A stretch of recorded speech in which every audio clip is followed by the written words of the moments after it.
Guys, welcome back to you my channel JEE Main aspirants. अगर मैं आपसे अभी पूछूं कि क्वेश्चन पेपर आपको मिल गया है जेईई का जो 2021 में आने वाला है, तो कितने परसेंट क्वेश्चंस आप अभी कर पाओगे? मुझे बताने की जरूरत नहीं है, आप सबको अपना लेवल पता है और आपको यह भी पता है कि टाइम हमारे पास बहुत ही कम है फर्स्ट अटेम्प्ट के लिए। सेकेंड अटेम्प्ट के लिए अभी टाइम है भी, लेकिन फर्स्ट अटेम्प्ट के लिए टाइम बहुत ही ज्यादा कम है। तो स्ट्रेटेजी और स्मार्ट वर्क अगर आप नहीं करोगे स्ट्रेटेजी के साथ तो फिर पछताओगे। बात ये होती है ना कि जो क्लास 12 में होते हैं ना, वो ओवर कॉन्फिडेंस होता है, उनमें सेल्फ कॉन्फिडेंस ओवर कॉन्फिडेंस होता है। उन्हें तो ऐसा लगता है कि जैसे जेईई का पेपर आएगा उस दिन मैं फोड़ दूंगा, कोई मेरे में एनर्जी आ जाएगी। भाई ऐसा नहीं होता है। जो आपकी तैयारी होगी आप उतने ही क्वेश्चन उस दिन भी कर पाओगे। उस दिन कोई आप में भगवान एनर्जी नहीं दे देंगे। और आपको अगर नहीं बिलीव है मेरे पे तो अपने सीनियर्स एक साल जो अभी जिन्होंने पेपर दिया है, अभी जिनकी काउंसलिंग चल रही है, उनसे आप पूछो, उन्हें पता है कि भाई एक एक रैंक के लिए एक एक मार्क्स पे कितनी रैंक ऊपर नीचे हो जाती है। ठीक है ना? तो स्मार्ट वर्क के साथ काम करो। टाइम बहुत ही ज्यादा कम है। जो इस साल ड्रॉप कर रहे हैं उन्हें तो भाई सब पता है, क्योंकि उनको एक बार चोट लग चुका है, उनकी रैंक एक बार कम आ चुकी है। लेकिन जो फर्स्ट अटेम्प्ट दे रहे हैं उन्हें तो अभी दुनिया के बारे में कुछ पता नहीं है, क्योंकि जिस दिन वो जेईई के एग्जाम के लिए बैठेंगे ना पहले वाले, उस दिन उन्हें पता लग जाएगा क्या है। तो देखो, सबसे पहला पॉइंट तो मैं ये बताऊंगा कि अगर आपके दिमाग में अभी भी ये चल रहा है कि मैं सारे क्वेश्चंस बना के आऊंगा एग्जाम में, तो प्लीज इसको आप अपने दिमाग से निकाल दे। सारे क्वेश्चंस बनाने की जरूरत नहीं है।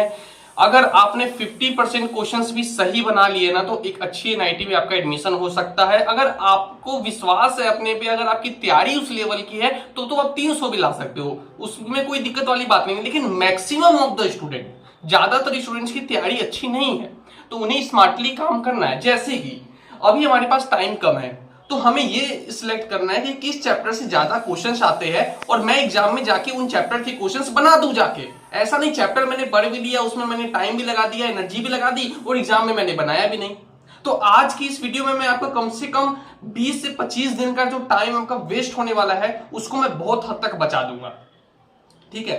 देखो, पीएनसी है, परमुटेशन एंड कॉम्बिनेशन, आप पढ़ लोगे, घर पे भी क्वेश्चन बनाने में दिक्कत होती है, एग्जाम में आपसे क्वेश्चन हिलेंगे नहीं पीएनसी के, क्योंकि देखो एग्जाम में एक तो टाइम कम रहता है, ऊपर से टफ क्वेश्चंस नहीं बनते एग्जाम में, क्योंकि बहुत ज्यादा शार्प माइंड मतलब चाहिए होता है कि हर क्वेश्चन को लगातार हर मतलब अगला क्वेश्चन अगले चैप्टर का होता है। तो आप पीएनसी घर पे बना लोगे, एग्जाम में आपसे नहीं बनेगा।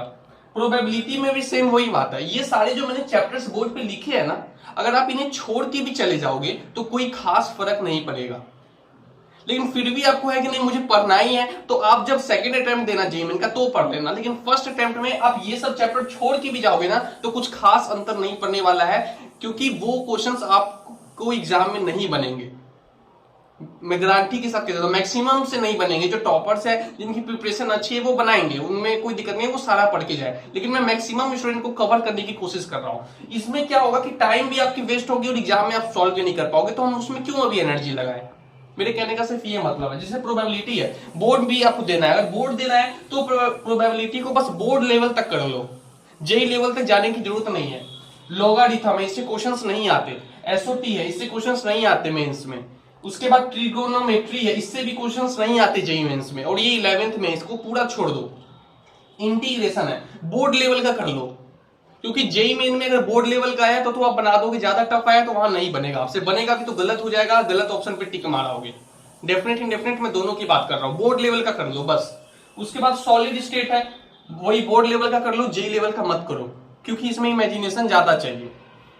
थर्मोडायनेमिक्स आपको पता है, ये फर्स्ट लो कर लो, फर्स्ट लो थोड़ा सा आसान है। सेकंड और थर्ड लो में इतने टफ टफ न्यूमेरिकल्स बन जाते हैं एग्जाम में, आपसे फिर से वही बात नहीं बनेंगे। ठीक है? अगर इजी है तो बनेंगे, ऐसे नहीं बनेंगे। तो बस बोर्ड लेवल तक। आयोनिक इक्विलिब्रियम एग्जाम में नहीं बनेगा आपसे, कभी नहीं बनेगा, टफ चैप्टर है। स्ट्रक्चर आइसोमेरिज्म से क्वेश्चन ही नहीं आते, स्टीरियो से आते, स्ट्रक्चर से नहीं आते।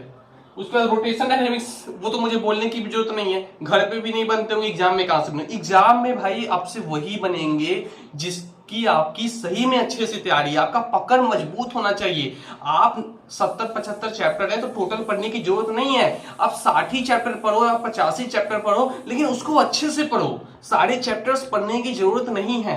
हल्का हल्का देख लो कि अगर हल्के क्वेश्चन आए तो मैं कर लूंगा, लेकिन जो भी आप 60 चैप्टर चुनो अपने पूरे जेईई सिलेबस से और उनपे अच्छा कमांड कर लो।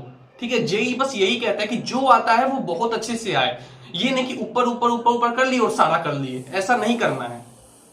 उसके बाद फ्लूइड मैकेनिक्स एग्जाम में नहीं बनेंगे, इजी आएंगे तो बन जाएंगे, थोड़ा भी टफ आ गया नहीं बनेगा। Centre of mass, centre of mass में देखो पहले तो जैसे ही क्वेश्चन आएगा तो आप यही भूल जाओगे कि भाई सॉलिड हेमिस्फीयर का जो है वो सीओएम होता कहाँ है, आगे कैलकुलेशन तो बाद में करोगे, आप वही भूल जाओगे एग्जाम के दिन, मैं गारंटी दे रहा हूं, ठीक है। वेक्टर है तो वेक्टर जो फिजिक्स वाला वेक्टर है उससे क्वेश्चंस एग्जाम में नहीं पूछे जाते। तो लास्ट में मेरी दोस्तों बस 3 ही बात याद रखना, सारे चैप्टर्स पढ़ने की जरूरत नहीं है, स्मार्टली स्टडी करो और टाइम वेस्ट मत करो, प्रैक्टिस एंड प्रैक्टिस, ठीक है। आज के लिए इतना ही रखते हैं, अभी और भी वीडियोस बनाऊंगा आपकी प्रिपरेशन को लेके, कुछ टिप्स और कुछ गाइडलाइंस दूंगा जिससे आप अपनी रैंक अच्छे से अच्छी इंप्रूव कर सकते हो। अगर कुछ पूछना हो तो प्लीज कमेंट सेक्शन में ऐड करिए। So thank you and all the best.